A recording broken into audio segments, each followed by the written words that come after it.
এই এই লোক লুকিয়ে বিভিন্ন অ্যাক্ট্রেস সহকর্মী সাংবাদিকদের উপর আস্থা হারিয়েছেন তাসনুভা তিশা। গতরাতে ফেসবুক লাইভে এসে সে কথা বলতে বলতে কাঁদলেন ছোট পর্দার এই অভিনেত্রী। শুটিং সেট থেকে নিজের আপত্তিকর ভিডিও ধারণ করে সামাজিক মাধ্যমে প্রকাশের অভিযোগ তুলেছেন তিনি। গতরাতে হঠাৎ ফেসবুক লাইভে আসেন তিশা, জানান সাংবাদিক পরিচয়ে এক যুবক শুটিং স্পটে তার সাক্ষাৎকার নেন। এরই ফাঁকে লুকিয়ে ওই সাংবাদিক অভিনেত্রীর আপত্তিকর ভিডিও ধারণ করেন। কাউসার্স কিংডম নামের একটি ফেসবুক পেজ ব্যবহারকারীর বিরুদ্ধে অভিযোগ তুলে লাইভে তিশা বলেন, আমি এক ব্যক্তির ছবি দিয়ে একটি পোস্ট করেছি। তিনি নিজেকে সাংবাদিক পরিচয় দেন। 4-5 দিন আগে নবাবগঞ্জে আমাদের শুটিং ছিল। বাপ্পি খানের পরিচালনায় একটি নাটক করছিলাম। সেখানে অনেক সাংবাদিক এসেছিলেন। তিনি আমার ও সহশিল্পী আরশ খানের সাক্ষাৎকার নেন। সেখানে তিনি ছিলেন।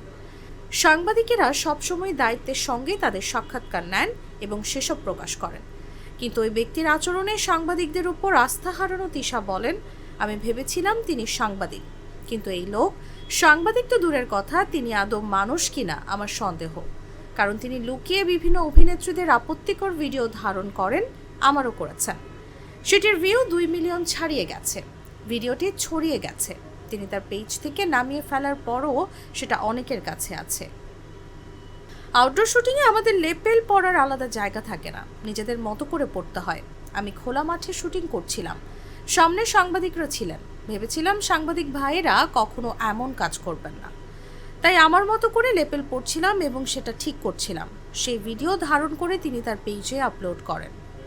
একজন অভিনেত্রী হিসেবে আমি এই লোকের বিরুদ্ধে অবশ্যই অ্যাকশন নেব। তিনি যেন কোনো শুটিং স্পটের আশপাশে কখনো না আসেন, তাকে বয়কট করা উচিত। জীবনের সাথে চলে hi fi all time healthy life. নিশ্চিন্তে খান স্বাস্থ্যকর অল টাইম পান। All time healthy life.